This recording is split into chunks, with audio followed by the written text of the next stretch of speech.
Okay, so this is a tutorial for Brianna, and this is what we have, where we have uh, the script text, and it is in 3D. Right now I'm just looking from the top down, and I put a geometric shape in the background to just try to hold it in place. I decided on a triangle because it's the script is angular, straight line, line, and just a curve here. But overall, I just chose a triangle. You could choose whatever geometric shape you want, whether it be a circle or even a square to fit it in, to frame everything together. I like a triangle, and there's a simple bevel on it. So when you add lighting and whatnot, you get some nice highlights off of it.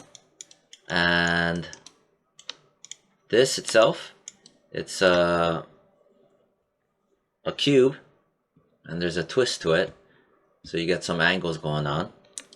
So that too should create some interesting reflections and shadows. So okay, I'm gonna go over this. Now, first thing I need to do is let me first get rid of all of that. And I'm going to go and create. You know what? Let me make a new shelf. All right, new 2. Oh God, new 02. All right, so let's pretend that we don't have a new shelf. For whatever reason, the old shelf is gone. So I'm going to go create free image plane, Control Shift, left click. I believe for Macs it might be Command Shift, left click. Give it a try. Click on it. Oh wait, no, I don't want that. No. Right click, delete. All right, so create free image plane. Control Shift, left click. All right, there you go. Click it. All right, so I'm in my front. I'm gonna be in my attribute editor. Let me put on the grid right here, just to kind of help place myself in the 3D world. In the front right there. If you're not sure, in case if the front compass cube is not here, that's in Windows preferences. I'm also gonna put that on my shelf. And I'm gonna go under interface, view cube.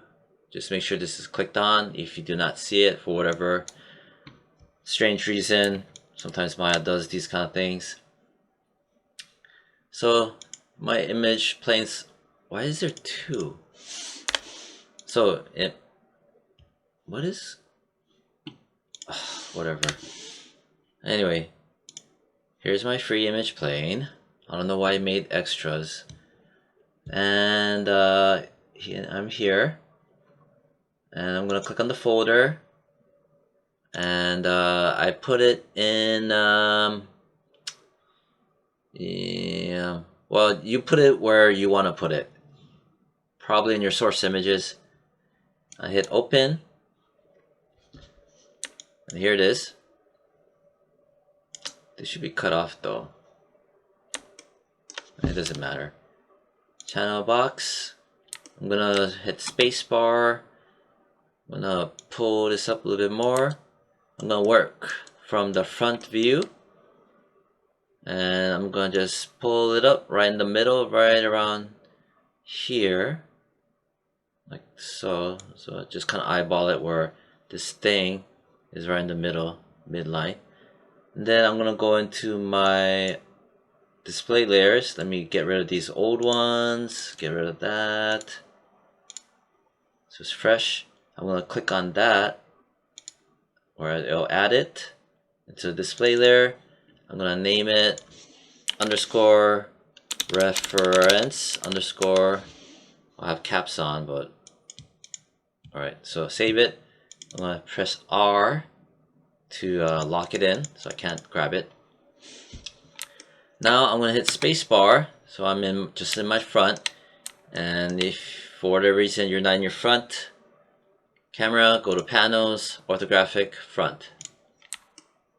Okay, now I don't like this grid on right now.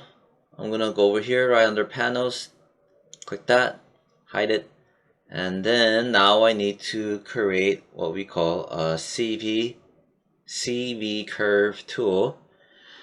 That is under stick to modeling menu, go to create,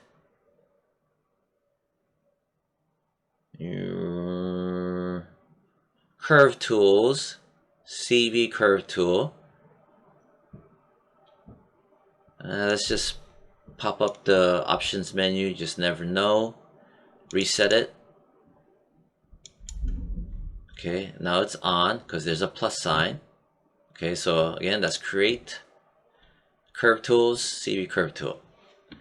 So basically, since I'm in my front, I don't have to worry about placing it in depth Z space. So it's only going to place it in up and down axis only. So I'm going to start from here, and I'm going to put a dot. There's my first dot. Then I'm going to place another dot about here, right here. And then I'm going to place another dot about here. And then the third one right about here. So I'm keeping good distances. But as you can see, it starts to draw out the curve. Later on, I'm going to grab these dots and I'm going to yank it, and the curve should follow this way. So for now, it's like that. Then place another one there, like that. And then place another one there. And another one there. And the next one, the curve, right there. Right, the curve is coming out. So I'm placing like this much space. Don't crunch up your placement of the dots or the CV curve dots. Anyway, right here, I'm keeping mindful of my just my spacing. Don't mind the curve. We'll fix it later. Put another one there, another one there, another one right around there, right around there, right around there. Holding out Alt and middle mouse, kind of pan right around there, right around there, maybe there, and then there, and then down here, then down here. And at the bottom, you want to put three dots. So one here, and then the apex curve point, and another one there, right around there. So like dot, dot, dot. So you get a curve. Then it starts to roll out. Give some space. Zoom out. Put another dot here, another dot there, here, here, and at the intersection, don't worry about it. Put another one here, here, here, here, and then zoom in. And here's my turning point here, here, here. Spread it out a bit. Then here. Then zoom out a bit. And then maybe right around here. Then here, spacing wise, and here, then down here, and here, and here, and here, here, and here, here, and here. So towards the end, I kind of came a little bit closer and closer, but it's all the same. Right now, I can touch up on the curves. So just select it. Here's my curve. Right click and choose the one on the left, Control Vertex. So you click and hold the right click. Hover over Control Vertex, select that, let go. That's how you select it, activate it. Now let me touch up. I'm going to grab that, hit W, gonna put in the middle, grab that around there, grab that, and maybe put that there. So when you see this dot, that's the beginning of the curve. That's important for later. And it goes like that. So first placement here, it goes up, da da da da da da. So let me just touch up. Grab that one, maybe put it more in here. Grab that one, put that more on here. That one, maybe pull it here a bit. Grab that one, put it there. This one, maybe put it up here. Then this one is fine. Yeah, this is fine, fine, fine. Okay. Alright, looks pretty clean. So there it is. Now, next procedure is I need to build a cube.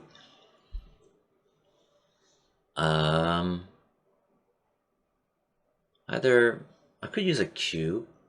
Yeah, or yeah, I'll use a cube. Create polygon primitives cube, Control Shift left click. There it is. Click it. Here it is. I'm in my front. I'm gonna pull down here. I'm gonna place it here because this is where I started the curve. And I'm gonna kind of put it here. And I'm gonna hit E as in Edward. I'm gonna turn it. The center of the face, I'm just gonna, alright, so right now it's facing up and across at a perfect right angle, even though the object is turning. And I'm gonna adjust this by going into my tool settings. This here, the one with the hammer. Click it. Here's my tool settings. I'm gonna, the move settings, orientation axis, I'm gonna set it to object. I'm gonna close, I'm gonna move that out of the way for now. And I'm just, zoom in.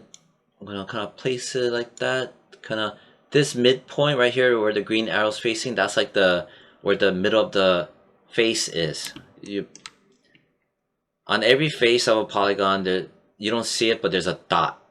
That represents the center of the face. So it's right around here.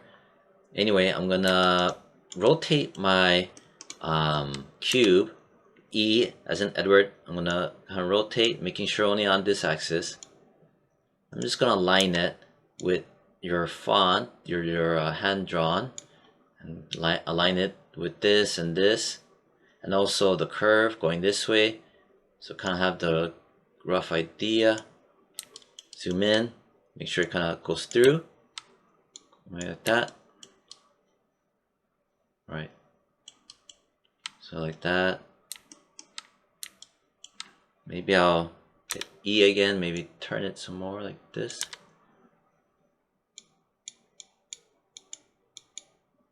Like that. Okay. Alright, so I did that. That's all I did.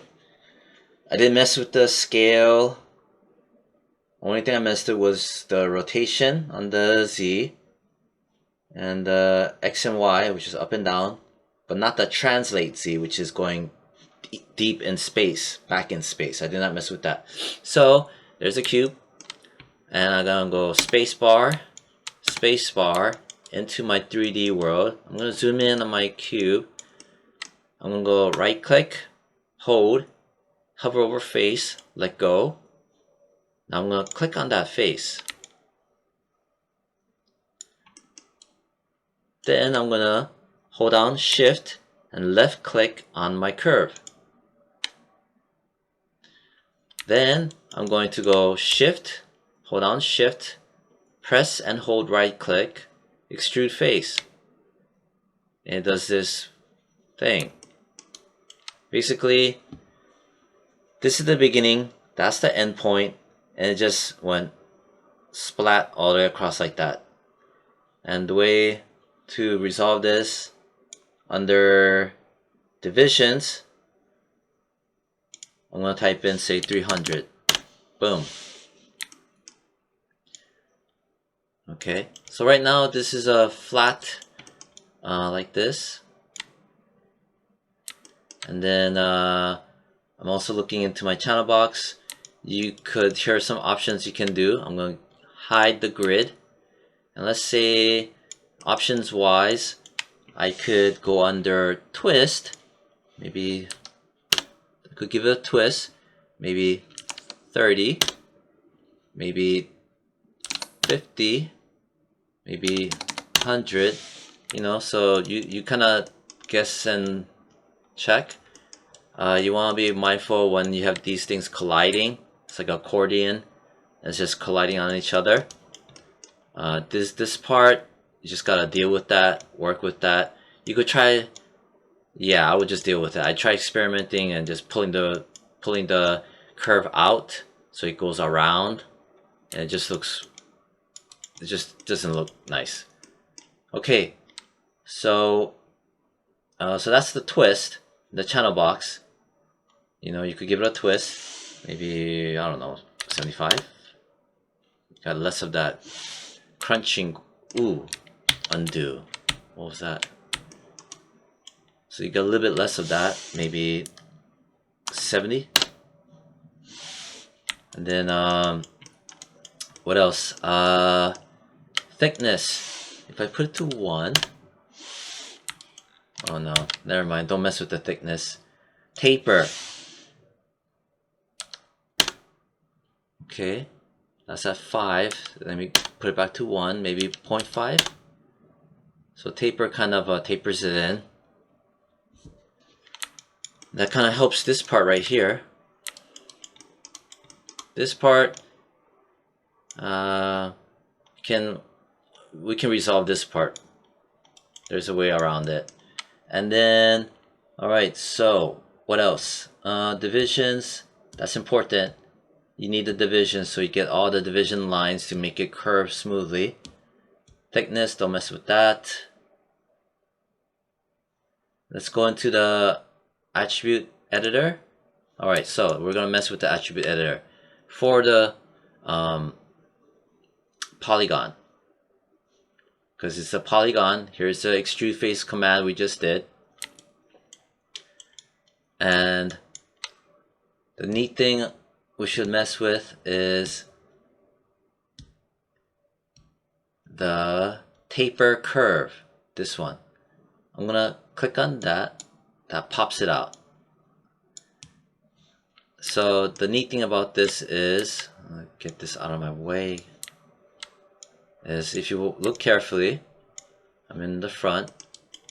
Now it looks like a gray box, but there's a white dot here. Let's see if I pull that down. It also pulls the thickness of the geometry. So maybe like that. And then you could even give it a variation. If I click on this line, if I pull, it starts to pull up again. And then if I click on this line, I yank it down, it does that. And it could even do this. So it starts to give variation. If I click here, right, it starts to do that. And if I click pull this way, so you gotta kind of experiment, because the placement of it starts to dictate the thickness of everything. So you can kind of just have fun and yank on it, pull it, pull it. Don't go too crazy, just put a little bit at a time. Make it go across the entire surface area. Maybe what happens if I put one here? Okay, that's pulling down in this area. Then maybe if I put another one here, pull up, or maybe still help continue the squeezing, and maybe squeeze some more. Maybe start to pull up. Okay, now it's doing that part right here. Interesting. Maybe pull up some more and up some more. And this one, look at that. That's this part. Maybe I want that maintained, but now I'm gonna put one here and yank it down. Well, that's neat. And let me go into my channel box and let me hide the reference image. Okay, now let's experiment. That's that here. Could maybe taper in some more, and then put here, tighten it up some more here, tighten it up some more here, and then maybe tighten some more here. This one, maybe something like that if I want, and then maybe grab this one, pull it back up, so it kind of starts to have more volume towards the curve. And then maybe I can squeeze it here or not, depending on what look you're looking for. Then this one, see where this is going. This is down here, so maybe I'll keep it thick still, and then taper and taper. Maybe if I even pull it forward, it varies the thickness of it, the tapering. And then maybe pull it down. I notice if I put it down here towards the end, that's the end of here. So that's neat. So there, grab that. This part, not so pretty. I mean, what I could do is, instead of messing with this, how it's going straight down, I can go into my curves. And if I hit 4, here's my curves. I can manipulate the curves. But I don't want to mess with the geometry of the lines. So let me grab the cube. I'm going to click here. Made a layer. Add it to it. I'm going to double click on it. Have a good habit of naming it. Cube underscore cube, and then underscore save. I'll hit R to reference it. Now I'm gonna select.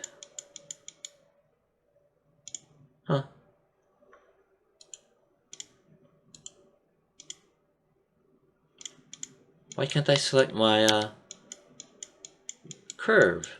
NURBS curve. Alright, so if you're in the situation where you can't select the curve, which is the blue line, then you can select it back into the outliner. That was strange. Alright, so anyway, the whole point was to select the curve. And then right click, and then control vertex. Alright, now I'm going to zoom in. I'm going to grab that control point. I'm in perspective, so I should be careful and only move it in one axis, which is X. I'm gonna do that. Hit spacebar, spacebar, go into my front. Hit the Alt or Option 5 to have wireframe unshaded.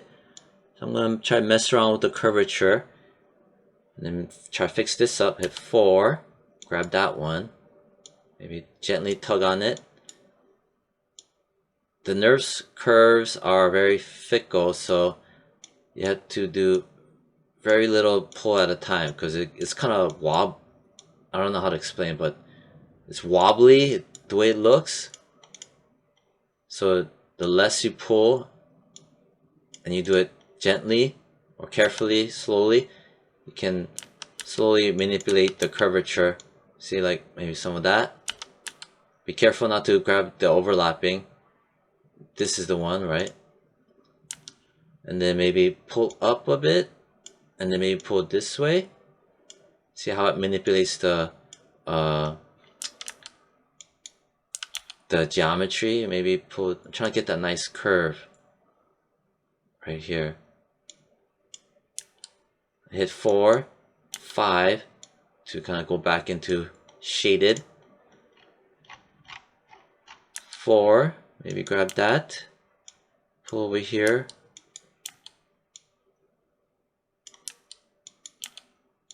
Maybe like that.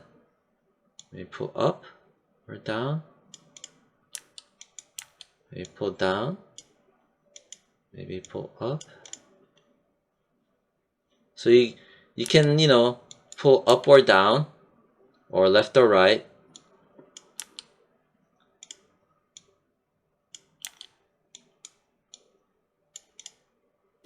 Alright, so it's touching up. Maybe over there. Yeah. So it's not like an Illustrator curve. It's different. I have this here. I can touch that up later. But so far that's what it is. And maybe even hit 4. Maybe I'll touch up on this curve a bit. And I'm only messing with the up and across axes. Because we're in... Oh wait, no, we're in front camera, so I don't actually worry about that. So, yeah. Alright, so then hit 4, maybe grab that one. Maybe pull up a bit and pull across a bit. Alright, I kind of like this. This is... I wish there's something attached to it, maybe like a mouse. Mouse would be like a computer mouse. Or make this a USB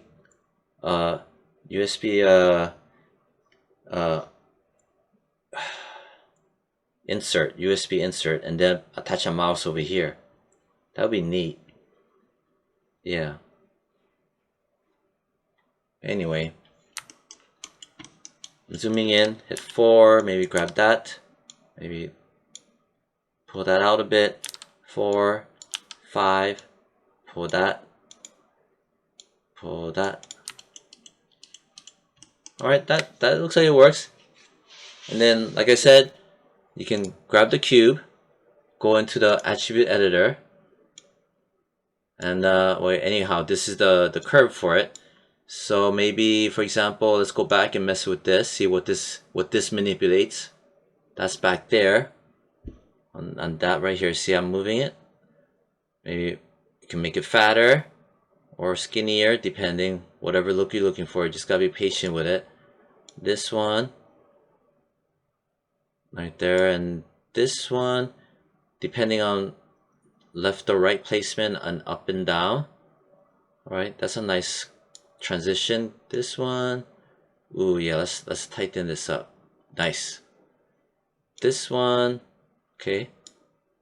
This one, alright, that one's right. That one, maybe like that, and maybe this one. Okay.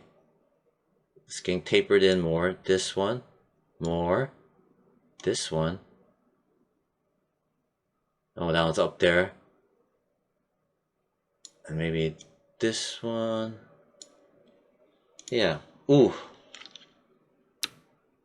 Control Z. Wait, it won't let me. Alright, let me gently put it back up.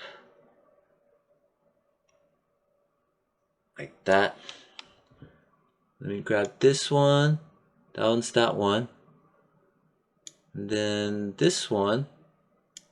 Alright. And let me grab this dot. Alright, so I'm trying to control the tapering. Right there. So up and down, left and right. And this one right here, towards all the way to the end. Just taper it in like that. Then maybe I'll put another one here. Then down here, and maybe grab this one. Right now that's tapering more nicely, smoother. Okay, so something like that. Kind of like this. Let me grab this, close it, hit 5, spacebar. Yeah, if you added a mouse attached to it, that would be super nice. Put a mouse over here. Maybe you can find a free 3D model of a computer mouse and just stick it on here, and that'll be nice. And then as for the background, create. Let's see if you use a cylinder. Control Shift left click. Here it is. Click it. There it is. Right, it's up. So I want to hit E as in Edward. Carefully turn the rotation, and I'm gonna undo that. But if I hold down J as in jelly. No, wait. J as in, I don't know, J. Hold on the J key, hold it down, and then now I'm going to carefully turn this rotate while holding down the J, and it snaps and rotates, so it's perfect 90. So you don't have to guesswork in terms of its rotation. Then I'm still in my front, so I'm going to pull this back, and I'm going to hit R as in Robert, and I'm going to squeeze that. I want it to be only about maybe that much thickness, maybe a little bit more. Okay, now I'm in my front again. Now I'm gonna pull this. I'm still in scale. I'm gonna pull on this, so it's gonna scale, constrained scale, like that. Right there. See?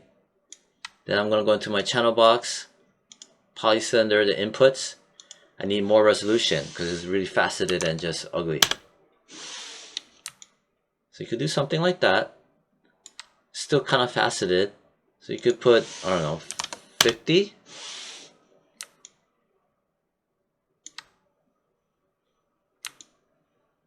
Or 52. I like to have a straight line going up and down. This is the straight line going up and down. That's why I just put an even number where I have a north and east-west, meaning this line and this line and this line. Perfect cutting. Anyway, so I'm gonna select it, hit W. I'm gonna pull it up to here.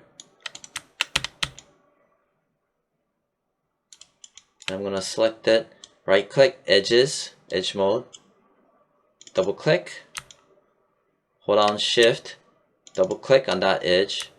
I'm gonna add a bevel, mesh tools, edit mesh, bevel, control shift left click, add it to my shelf, click it, and there's my bevel. And if I think it's too much and I want more of a tighter bevel, I go into my channel box, into the inputs, poly bevel 1, click it. Under fraction, how much of fractional inset it does, I'm going to put 0.25. I have a tighter bevel. Right click, object mode, let go. And there's that. Maybe select it, and maybe I'm gonna zoom in, maybe tuck it in closer right there, so when you add lighting to it, the shadow contacts will be more defined. Alright, and it's not penetrating through the actual, wait, a little bit it is. I guess that's fine. Let me select it. I'm in the inside, so I'm looking at this, and I'm there. Perfect. Alright, so I have wireframe on shaded, which is Alt 5 or Option 5. and then hit it again, take it away. I kind of like this. Let me see if there's a, luckily maybe might find a 3D mouse on the internet, and then you can just slap it over here. And that'll be pretty dope, I think. And this could Alt 5. This could, you know, be a USB connection point for this one. Be perfect. Yeah. And I got this this taper by doing the taper function, which is under attributes, polybevel.